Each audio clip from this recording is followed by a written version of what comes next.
দুর্নীতিতে 3 বার চ্যাম্পিয়নদেরকে দেশের মানুষ আর ভোট দেবে না।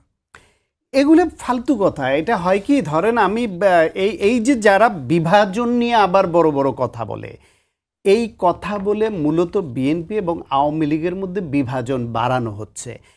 বিএনপির এটা একটা দুর্বল বা একটা স্পর্শকাতর জায়গা যে তাদের সময় এদেশে দুর্নীতির অভিযোগ আছে, তাদের সময় দখল চাঁদাবাজি তাদের দলের বিরুদ্ধে অভিযোগ আছে। সেই সংখ্যাটা কম বেশি যাই হোক, হয়তো দল হিসেবে বিএনপি মনে করবে যে যেই অভিযোগ করা হয় সংখ্যা এত না, অন্যরা সংখ্যা বাড়িয়ে বলছে, কিন্তু অভিযোগ আছে এবং একে সত্যতাও কিছু আছে।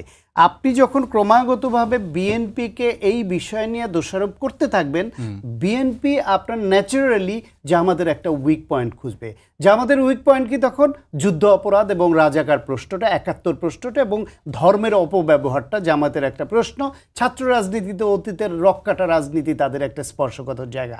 তাহলে বিএনপি অবধারিতভাবে ওই কথাগুলো বলবে। দেখেন, জুলাই গণঅভ্যুত্থানের পরে প্রথম চাঁদাবাজি দখল নিয়ে বিএনপিকে প্রকাশ্যে প্রশ্নবিদ্ধ করে এই বিভাজনের রাজনীতিটা শুরু করেছে জামায়াত ইসলামের আমির ডাক্তার শফিকুর রহমান।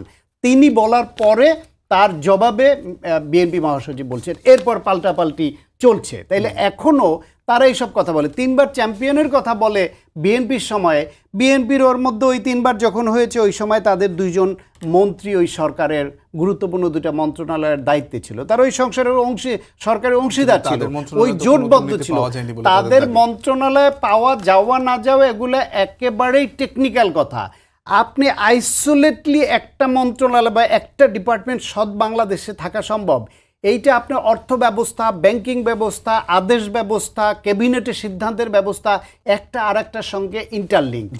এই ব্যবস্থাপনা তো বিচ্ছিন্নভাবে আজকে যে খুব ভালোভাবে আমি একটা উদাহরণ দিই, বাংলাদেশের মসজিদের ইমামরাও সবাই সৎ না, চিকিৎসকরা সবাই সৎ না, এই প্রশ্ন তোলা হয়।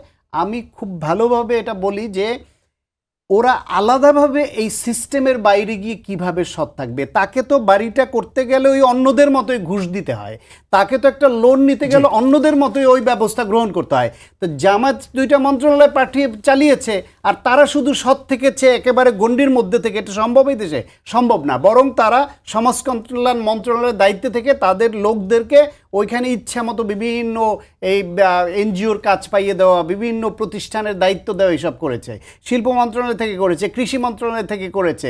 তারা মধু খেয়েছে, মধু খাওয়া পর্যন্ত শেষ হয়েছে, 5 বছর একটা শব্দ করে নাই যে তোমাদের বিরুদ্ধে এই দুর্নীতির অভিযোগ থাকলে তার দায়, এই সরকারের দায় আমরা নিব না, হয় দুর্নীতি বা এটা ছাড়তে হবে, না হলে আমরা পদত্যাগ করব।